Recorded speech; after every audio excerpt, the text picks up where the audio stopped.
early days, but you'll be encouraged by the wins against Wigan and Millwall. Yeah, encouraged by the wins, encouraged by, I think overall since the start of the season, the performances, and I think physically we've been there, and I want to see now. Friday comes the biggest challenge because you get to the end of that period, and if Friday we're able to put in again a good shift, then we will have shown as well to be physically robust enough for this league, and that's important. Good goals last night. I didn't realise at the time Jay Rodriguez's goal involved every player.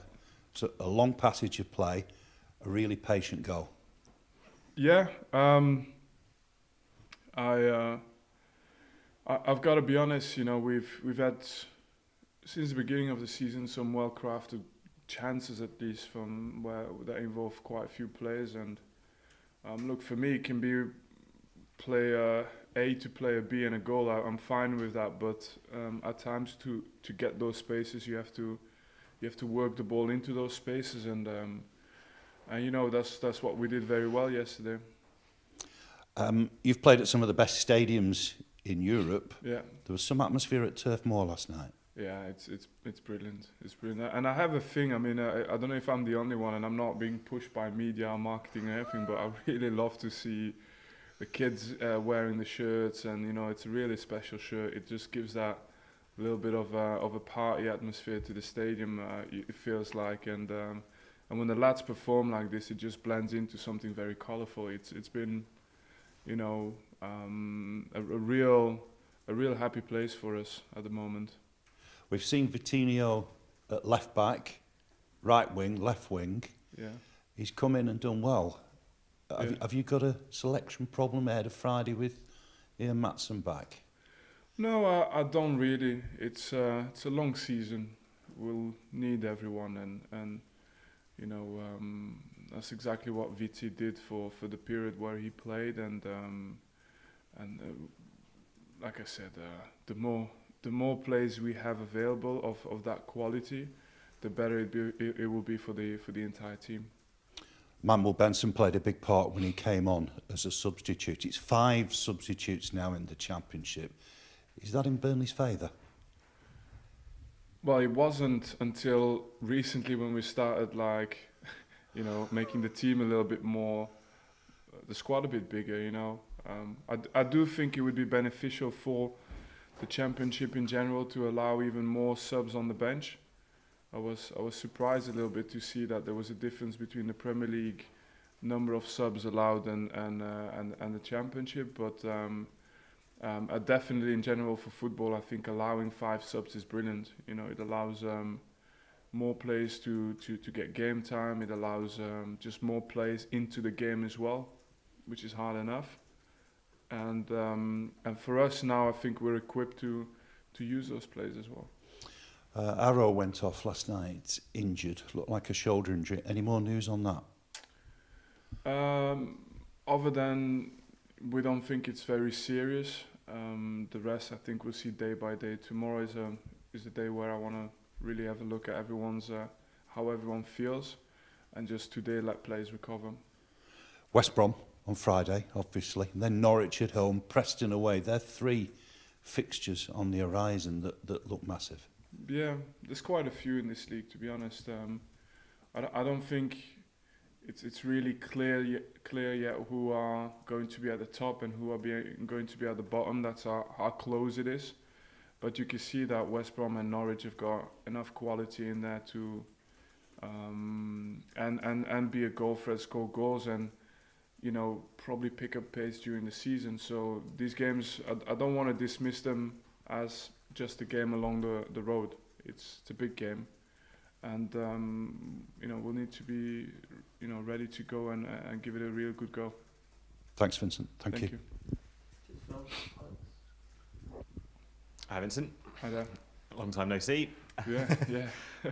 Just on Arrow, is it a decision that you don't need to take in terms of playing him if he's not quite 100%, given you've got Bailey, you've obviously brought Dennis in as well, and Will Norris is still here. You're well stocked in the keeper department. No, I mean we'll see when it comes to Arrow. Tomorrow is a day where I really want to, I could ring the doctor every minute of the day to find out how he's progressed. It's not going to change anything now. He needs to recover. Like I said, I think we've ruled out any structural damage, which is the most important. And tomorrow we'll see how he wakes up, how he feels. And the good thing is when you create an environment with competition, at the end, it doesn't really matter who plays. You just back the person who plays. You were unchanged last night from the win at Wigan, perhaps unsurprisingly given the result at Wigan. How difficult a balance is that going forward to Friday? Obviously 3 games in 6 days. I'm thinking for the likes of Jack Cork, Jay Rodriguez, people we talked about managing minutes previously. Yeah, we'll need to, and as the season goes, because we're still early doors in the season, so I think everyone's able to absorb the load a bit better. But as the season progresses, no doubt that we won't be able to do a period like this with just one set of players. It's impossible. But these decisions, what I've learned as well is you can either you do it 2 ways. Either you write your team down on a piece of paper for the next 3 games, and then it always changes then anyway from what you've got on a piece of paper, or you just try to win the next game and then go from there. And that's what we've done. We've tried to win the next game, which was Millwall for us at the time. And now we'll reassess, and on Friday we'll have a discussion with the medical, with sports science, make sure that players, we've got all the feedback of the players, and we'll make another decision then on who needs to be managed and who doesn't. But you try and manage maybe the end of games as well, where players can get substituted a bit earlier. And I think that's a healthy approach for this season. We're into the last sort of 24 hours or so, 36 hours of the transfer window, which I know will be a relief to everybody. But anything sort of close in terms of bodies coming in through the door in the next day or so? Yeah, it's close and far at the same time. You think someone's coming, then he's not, and then you think someone's not available, and he is. So we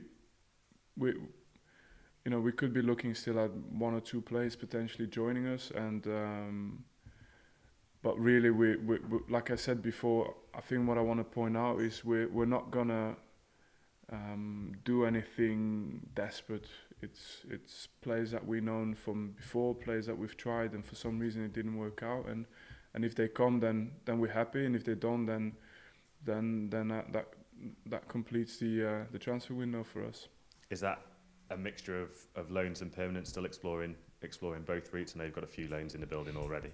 Yeah, we're still allowed a few loans, so it's definitely something we're exploring.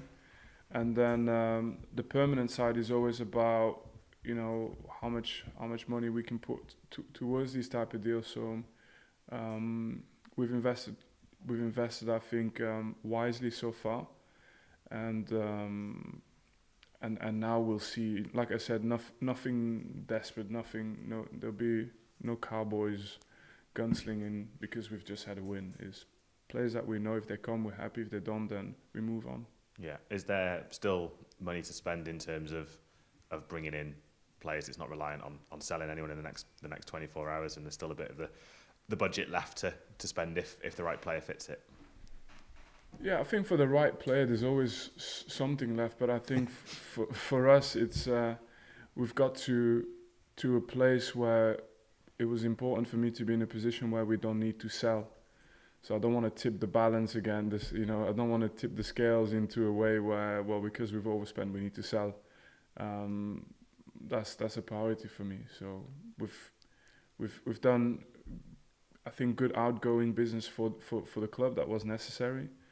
We've reinvested a part of those funds for players that will either grow value or help us now or help us in the long term. So that was good. And then now if we do something, it's just making sure that the balance doesn't tip the other way again, where we do need to sell again, if that makes sense. Yeah. Is Michael Obafemi at Swansea a player who's appeared on your radar? There's been some suggestion that a bid might be in the offing. No, we've been linked to a few players now, and tell me about it. at this stage of the season as well, I can't even keep up anymore with who we're being linked with. There's this thing still where although he's a really good player, he's a Swansea player. So we'll see. Unless a club engages with us, I'm not really willing to discuss these individual cases. Yeah, and I think you said last night that it would take some offer for anybody to depart who was in your core group, if you like, in your first team Yeah, squad? I literally said it would have to be an offer where everyone at the club is giving high fives to each other, and you know, we can afford a trip for the entire staff and have a week's holiday as well. You know. So no high fives so far then. I don't know. There's nothing outrageous of the kindness come our way. We spoke a few weeks ago, I think, about Bobby Thomas, who you were looking perhaps to get a loan move for and continue his development. Is that still the plan there, or I guess it's finding the right club if there is a club who sort of comes in? Yeah, Bobby will probably go out and play, and I think at this stage of his career, that's what he needs, and we'll monitor him. You know, if a deal happens, and you know, we'll be happy to